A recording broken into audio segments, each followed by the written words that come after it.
안녕하세요. 장애 관련 도서와 영화에 대한 감상문을 발표할 박하은입니다. 우선 저는 이 과제를 하기 위해 자폐증이라는 장애 영역을 선택하였습니다. 책과 영화를 좀 더 깊이 있게 감상하고자 사전에 찾아본 자폐증에 관한 지식을 잠깐 설명하고 가겠습니다. 자폐 스펙트럼 장애는 아동기의 사회적 상호작용의 장애, 언어성 및 비언어성 의사소통의 장애, 상동적인 행동, 관심을 특징으로 하는 질환입니다. 대개 3세 이전에 다른 또래들과의 발달상의 차이점을 발견할 수 있습니다. 각각의 문제 행동이 광범위한 수준에 걸친 복잡한 스펙트럼을 갖고 있다는 의미에서 스펙트럼 장애라고 부릅니다. 이 때문에 같은 자폐 스펙트럼 아이라도 보이는 모습은 각기 다를 수 있습니다.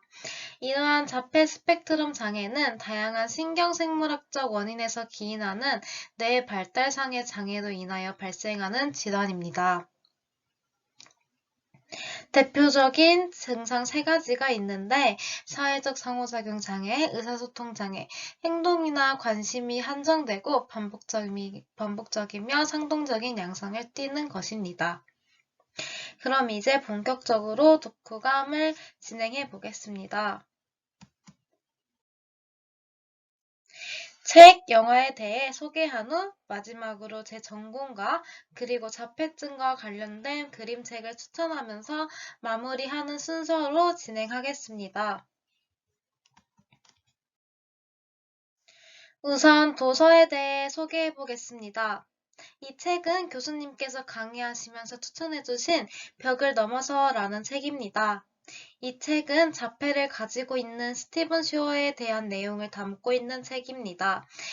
여느 책과 다르게 자폐인이 직접 자신이 살아온 과정을 담고 있습니다.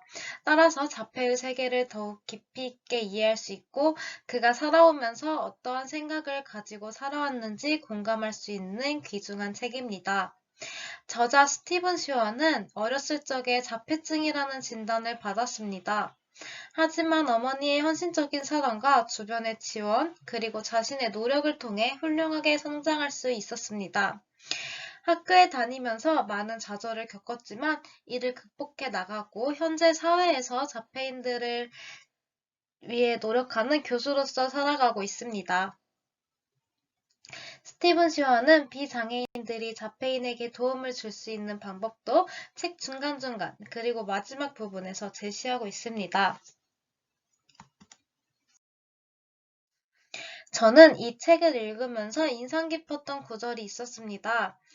1장을 소개하기 전 성이라는 제목을 가지고 나온 내용입니다.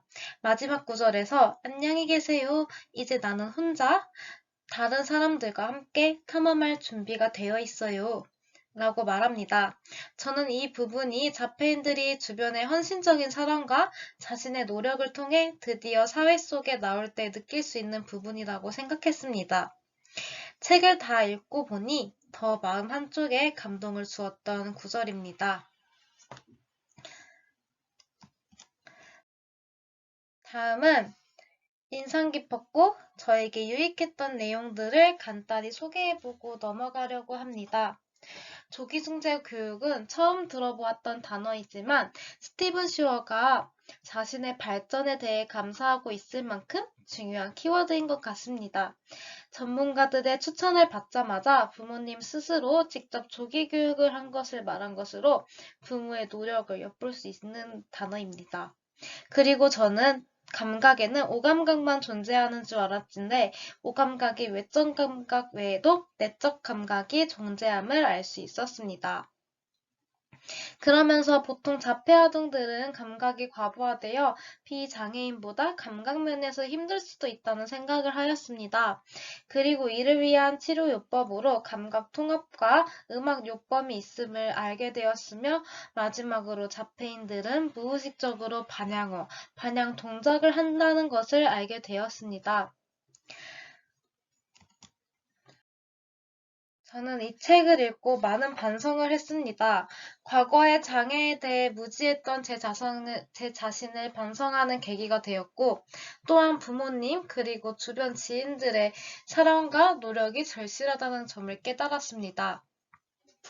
인상 깊었던 구절에서 말했듯이 혼자만의 성에 갇힌 자폐 아이를 부모님의 끈기와 인내 그리고 사랑으로 아이를 성 밖으로 나오게 한 것처럼 부모의 헌신은 그만큼 필수적인데 이를 견디고 버티고 사랑으로 아이를 보다듬어 준다는 것이 얼마나 어려운 일인지 저는 가늠할 수 없었습니다.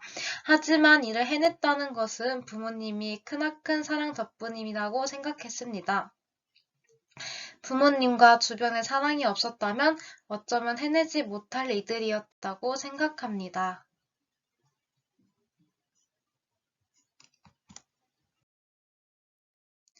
제 평점은 5점 만점에 5점을 주었습니다.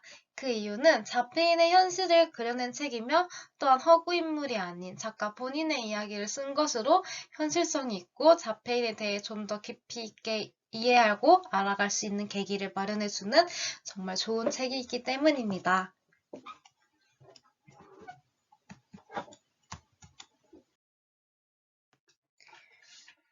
이제 자폐 관련 영화에 대해 소개하고 느낀 점을 말해보려고 합니다. 제가 본 영화 제목은 인생을 애니메이션처럼입니다.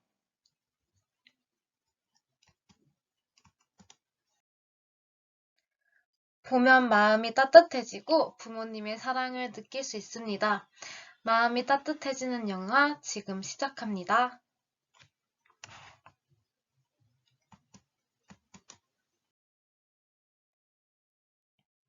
이 영화는 3살 때 말문을 닫은 자폐아 오웬이 디즈니 애니메이션으로 세상을 이해하기 시작하고 그 사실을 안 온 가족이 스스로 디즈니 주인공이 되어 오웬과 만들어낸 마법 같은 기적을 그립니다. 지금껏 본 적 없는 디즈니에 얽힌 특별하고 놀라운 이야기는 한 가족의 사랑과 용기뿐만 아니라 그들이 마주했던 도전과 극복 과정을 통해 관객들에게 희망과 응원의 메시지를 전달합니다.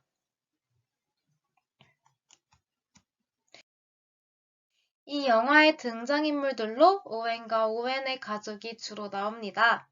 우선 오웬은 영화의 주인공으로 가족들의 사랑과 디즈니를 통해 마법처럼 세상과 다시 소통할 수 있게 되고, 영화 속에서는 그가 어른이 되어가는 과정을 담고 있습니다. 론은 오웬의 아버지로 막내 아들 오웬과 소통하기 위해 열심히 노력하여 오웬이 디즈니를 통해 세상을 이해한다는 사실을 알게 되는 중요한 역할을 하였습니다. 코넬리아는 사랑하는 아들 오웬이 훗날 세상에 홀로 설 수 있도록 솔직한 돌직구와 따뜻한 응원을 아끼지 않는 든든한 조력자이자 엄마입니다. 마지막으로 윌턴은 오웬의 형으로 훗날 부모님이 계시지 않을 때 오웬을 위해 할 수 있는 일에 대해 끊임없이 고민하고 고민하는 따뜻하고 속 깊은 형입니다. 저는 이 영화를 보면서 인상 깊었던 대사 2가지를 가져와 보았습니다. 첫 번째는 오웬이 인터뷰하면서 말한 의미 있는 인생이 뭔지 누가 결정하지? 입니다. 이 문장은 저에게 많은 생각과 고민을 안겨주었습니다. 과연 의미 있는 인생이란 무엇일까? 난 무엇을 위해 살아가고 있는가? 스스로에게 많은 질문을 하게 된 좋은 계기가 되었습니다. 두 번째는 오웬의 아버지가 오웬이 어른이 되는 것을 걱정하는 모습을 보고 인터뷰하면서 한 말입니다. 실패하는 것이 두렵지 않다는 그의 아버지의 말을 들으니 이런 부모님이 곁에 있다면 오웬은 어떤 실패를 하든 다시 일어설 수 있을 것이라는 생각이 들었고 저도 훗날 자녀의 오랜 버팀목이 되고 싶다는 생각이 들었습니다. 교사로서도 마찬가지입니다.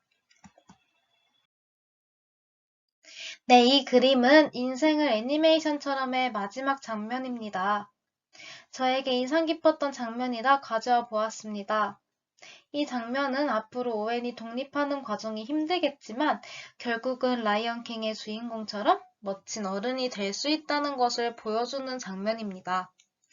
다큐멘터리라 지루할 줄 알았지만 고전 디즈니 영화 장면들을 교차하면서 영화가 진행돼 더욱더 집중을 하면서 볼 수 있었습니다.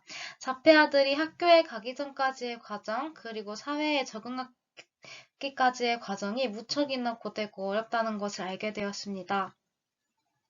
좀 더 자폐아뿐만 아니라 장애인들에게 관심을 가지고 도움을 줄 수 있는 사람이 되어야겠다는 생각을 하게 되었습니다. 이렇게 감상은 마무리하려고 합니다.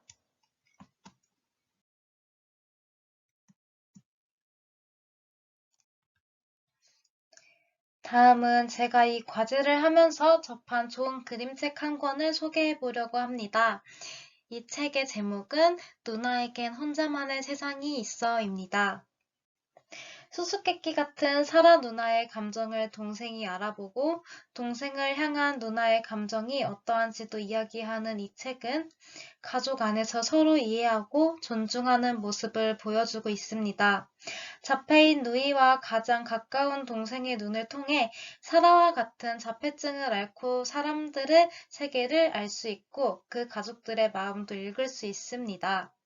또한 이 책은 자폐아를 우리들의 일상적인 삶에서 소외된 아이가 아닌 자폐아의 내면을 가까이 들여다보고 그 아이가 느끼는 감정을 들어주라고 이야기하며 자폐아와 소통할 수 있기를 희망합니다. 자폐아와의 소통의 시작은 그들을 아는 것입니다. 그리고 그들의 존재를 인정하는 것입니다.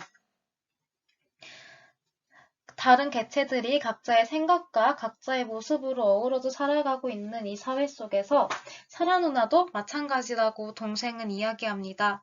우리와 조금 다르지만 같이 살아가는 존재이고 누나의 세상이 있을 따름이라고 이야기합니다.